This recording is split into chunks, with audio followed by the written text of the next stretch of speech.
గౌతమ్ గారు నమస్తే సార్. నమస్తే అండి. సార్, రాజకీయాల్లో మనం వింత వింత పోకడలు చూస్తా ఉంటాం అన్నమాట. ఎందుకంటే ఒకప్పుడు తిట్టుకున్నోళ్ళు ఇప్పుడు కలిసి పనిచేస్తా ఉంటారు. చెప్తారు గదా! రాజకీయాల్లో పర్మనెంట్ శత్రువులు గాని, పర్మనెంట్ మిత్రులు గాని ఉండరని జెప్పి. సో, అది నిజంగా నేటి తరం రాజకీయాలను చూస్తుంటే నిజమేమో అనిపిస్తుందన్నమాట. ఎందుకంటే ఒకప్పుడు అనిల్ శాస్త్రి అనాలేమో ఆయన్ని. తర్వాత అనిల్ పాస్టర్ గారయ్యారు. తర్వాత ఆయన జగన్మోహన్ రెడ్డి గెలుపులో వాళ్ళది ఎంత కీలక పాత్ర ఉందో మనకు తెలుసు. ఎందుకంటే అవును. క్రిస్టియానిటీ మిషనరీస్ అన్నిటిని క్రిస్టియానిటీ ఆళ్ళందరిని గూడా ఒక తాటి మీదకి తీసుకొచ్చి మనకి ఇట్లా అంటారు గదా! వాళ్ళకి చిన్న చిన్న గుళ్ళుంటాయి. ప్రార్థనా మందిరాలుంటాయి. అవునవును. ఆళ్ళన్నిట్లో గూడా ప్రమాణాలు చేయించారన్నమాట. జగన్మోహన్ రెడ్డికే మేము ఓటేస్తాము. జగన్మోహన్ కొట్టేపిచ్చారు. రెడ్డికి జగన్మోహన్ రెడ్డి గెలుపు కోసమే మేమందరం బతుకుతాం అన్నట్టు ఆళ్ళ చేత ప్రమాణాలు చేయించి, జగన్మోహన్ రెడ్డికి ఓటేయించేసి ఆయన్ని గెలిపించి చాలా ఆహ్, గొప్పగా జగన్మోహన్ రెడ్డికి వర్క్ చేశారు. అంత వర్క్ చేసిన అనిల్ శాస్త్రి ఇప్పుడు నెమ్మదిగా వచ్చేసి తెలుగుదేశం పక్కన చేరుతున్నారేమో అనిపిస్తుంది. ఎందుకంటే బీటెక్ రవి. ఆయన అవును. తెలుగుదేశం మనిషి, తెలుగుదేశం నాయకులు. అలాంటి ఆయనతో ఈయన కలవటం అన్నది చర్చనీయాంశంగా మారిందనమాట. ఆయన ఎందుకు కలిసారు? అందరికీ తెలిసిందే. ఇప్పుడు జగన్మోహన్ రెడ్డి గారికి గాని, అనిల్ గారికి గాని అంత సఖ్యతగా లేదు. సో, డెఫినిట్‌గా ఆయన వేరే వర్గం వైపు చూస్తున్నారు. సో, ఇలా కలిసారని చెప్పి నానా రకాలు ఊహించుకుంటున్నారు. బట్ వీళ్ళు చెప్పేదేంటంటే ఏదో ఎయిర్‌పోర్ట్ లాంజ్‌లో కలిసారు. అక్కడ మాట్లాడుకున్నారని జెప్తారు. కానీ ఏదైనా సరే ప్రజలు అంత అమాయకులు గాదు. ప్రజలు కూడా అన్ని పరిశీలిస్తానే ఉన్నారు. మీరెలా జూస్తారు సార్? బీటెక్ రవి గారు, అనిల్ గారు కలిసిన దాన్ని మీరెలా జూస్తారు? ఇదొక అంటే ఎప్పుడు గూడా రాజకీయాల్లో మనకెన్నో సడన్ ఆఫ్ ఈవెంట్స్‌లా అనిపిస్తాయి గానీ, ఏది సడన్ ఈవెంట్స్ ఉండవండి. అన్నీ కూడా ప్లాన్డ్ ఈవెంట్సే ఉంటాయి. సో, ఈ కలయిక గూడా ఏదో అలా కనపడి ఎదురుబడి ఆటోమేటిక్‌గా అయిందట్టు నాకైతే అనిపించట్లేదనమాట. దీని ఎనకాల ఏదో ఉందనిపిస్తుంది. సో, మీ విశ్లేషణ ఏంటి సార్ దీని మీద? నిజమే. అంటే పాత శత్రువులు, కొత్త మిత్రులని ఇప్పుడు కొత్త వ్యవహారాలు నడుస్తూ ఉన్నాయి. మొన్న 'డీకే శివకుమారును', 'చంద్రబాబు నాయుడు' బెంగుళూరు ఎయిర్‌పోర్ట్‌లో ఆల్ ఆఫ్ సడెన్ కలిసారు. అవును. ఆ! ఈరోజు ఆ బ్రదర్ అనిల్ కుమారు, బీటెక్ రవి సడెన్‌గా ఎయిర్‌పోర్ట్‌లో కలిసారు. అందరూ అప్పుడు వాళ్ళు మాట్లాడుకున్న రాజకీయాలే మాట్లాడుకుంటారు. ఇప్పుడు వీళ్ళు మాట్లాడుకున్న రాజకీయాలే మాట్లాడుకుంటారు. అదే ఇప్పుడు జగన్మోహన్ రెడ్డి తోటి బాగా సఖ్యంగానే ఉన్నారనుకోండి. ఈ బ్రదర్ అనిల్ కుమార్ గాని, షర్మిల గాని, ఈయన సడెన్‌గా ఎదురైనా గూడా ముఖస్తుతి కోసం నవ్వితే నవ్వుతాడేమో. లేదు హాయ్ అని ఒక మాట పలకరిస్తాడేమో. ఇలాగా రండి, రండి కూర్చోండి. మనిద్దరం కలిసి మాట్లాడుకుందాం. మీరందరూ కొంచెం బయటికెళ్ళండి అని హుహు. ఆంతరంగికంగా మాట్లాడుకునేంత దూరం ఎందుకొస్తది? అనంటే ఇప్పుడు పాత శత్రువులు ఇప్పుడు కొత్త మిత్రులు కాబోతున్నారు. అంతా ఆడిచ్చేవాడు వేరే ఒక పైన ఉంటాడు. The almighty. హ్మ్. ఆయన ఆడిచ్చే ఆటలో ఒక భాగంగానే ఉంది. కన్నడలో గూడా ఓ మంచి పాట ఒకటుంటుంది. బొంబೆ ఆడ్సవును మేలే ಕುಂತವ್ನು నమ్గే నీమాగే యాకే టెన్షను అని ఒక పాట ఒకటుంటుంది. ఈ బొమ్మ ఆడిచ్చేవాడందరూ పైన కూర్చొనున్నాడు. అనవసరంగా మీకెందుకు టెన్షను ఆయన ఆడే ఆట ఆడేస్తాడు అని. ఇలాగని ఇప్పుడు ఈ పరిస్థితులన్నీ జూస్తుంటే అలాగనే గనిపిస్తా ఉంటాయి. కాపోతే ఇదంతా స్టేజ్‌డేమో అనే అనుమానం గూడా వస్తుంటుంది. ఏంటి ఈళ్ళే ఇట్ట ఎందుకు గలుస్తారు? అవసరమైనోళ్ళు ఎయిర్‌పోర్ట్‌లోనే ఎందుకు హుహు. గలుస్తారు? అని ఒక స్టేజ్‌డేమో అని కూడా అనుమానం వస్తూ ఉంటుంది. కాపోతే యాదృచ్ఛికం గూడా అయ్యుండొచ్చు. అయినా గాని వాళ్ళు మాట్లాడుకున్నారు గదా! ఏం మాట్లాడుకుంటారు? కుశల ప్రశ్నలు అడుక్కుంటారా? మీ ఇంట్లో అంతా బాగానే ఉన్నారా? మీకేంటి బాగానే నడుస్తోందా దుకాణం అంతా అని మాట్లాడుకుంటారా? హుహు. రాజకీయాలే మాట్లాడుకుంటారు. దాంతో బ్రదర్ అనిల్ కుమార్ అసలు ఆల్రెడీ ట్వీట్ గూడా జేసేసాడు. హుహు. కాంగ్రెస్ పార్టీలో చేరుతున్న షర్మిలకి నా శుభాకాంక్షలు అని. అంటే ఫిక్స్ అయిపోయారు. ఆవిడకి గూడా ఏముంది కడప ఎంపీ సీటు పోటీ చేయాలని గట్టిగా ఉంది అనేది ఇవాళ ఈళ్ళిద్దరి మీటింగ్‌లో వచ్చిన ఔట్‌కమ్ అనేది కూడా ఒకటి మనకి బయటకి సమాచారం కొంచెం అందుతోంది. హుహు. వాళ్ళిద్దరూ కడప ఎంపీ సీట్‌కి ఏంటి పరిస్థితి అని మాట్లాడుకున్నారు అని. దాని గురించి చెప్పగలిగినోడు బీటెక్ రవి తప్ప ఇంకెవరుంటారు చెప్పండి? అవినాష్ రెడ్డి వచ్చి చెబుతాడా ఆయనకి? చెప్పడు గదా! ఈ బీటెక్ రవే జెప్పాలి. ఇక్కడ పరిస్థితి ఏమిటి? మనం ఏంటి పోటీ జేస్తే ఎలా ఉంటుంది అని.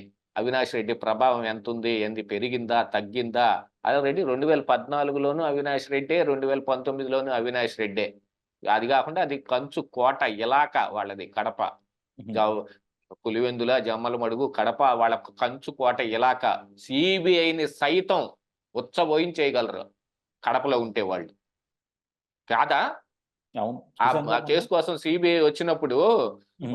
వాళ్ళని బెదిరించలేదా సీబీఐ ఆఫీసర్‌లని? వాళ్ళ డ్రైవర్‌లని బెదిరించలేదా? హుహు.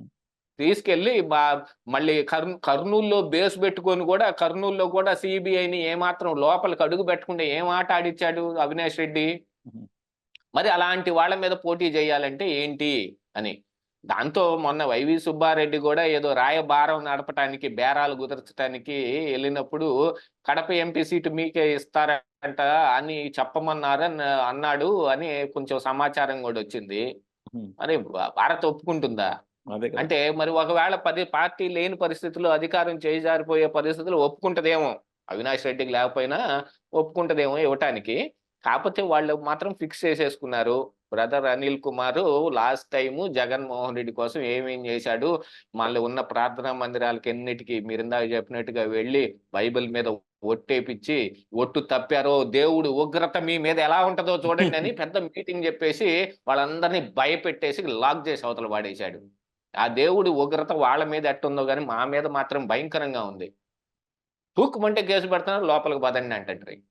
అలా ఆ పరిస్థితులన్నీ తీసుకొచ్చి పెట్టింది ఎవరు? ఈ బ్రదర్ అనిల్ కుమార్, ఈ షర్మిల, ఈ విజయమ్మ, వీళ్ళేగా. వాళ్ళకి మాత్రం హాయిగా హైదరాబాద్ వెళ్ళిపోయి వేరే పార్టీ పెట్టుకుని వేరే వ్యాపకాలు వేరే కార్యక్రమాల్లో ఉన్నారు. ఇప్పుడేగా వచ్చింది.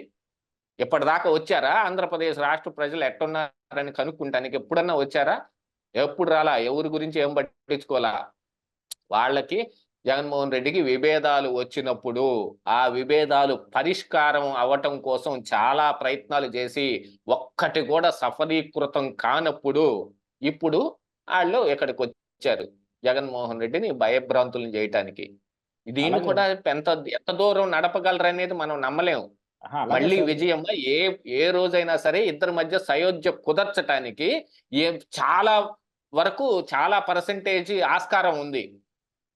ఈ విపక్షాలు కూడా ఇప్పుడు కొన్ని మీడియాలు కూడా అదే ఎల్లో మీడియా అని అనుకోవాలి, షర్మిల వచ్చేస్తుందని వీళ్ళు సంకలు గుద్దుకుంటున్నారు ఏంటో. ఏ రోజు మళ్ళీ వాళ్ళిద్దరు కలిసిపోయినా కూడా ఆశ్చర్యం లేదు. అందుకే మొన్న తులసిరెడ్డి గారు చెప్పారు, కాంగ్రెస్ పార్టీ నాయకులు, షర్మిల వచ్చిందని మీరు ఎక్కువ హైప్ చేయమాకండి. కాంగ్రెస్ పార్టీ షర్మిల లేకపోయినా కూడా ఉంటుంది.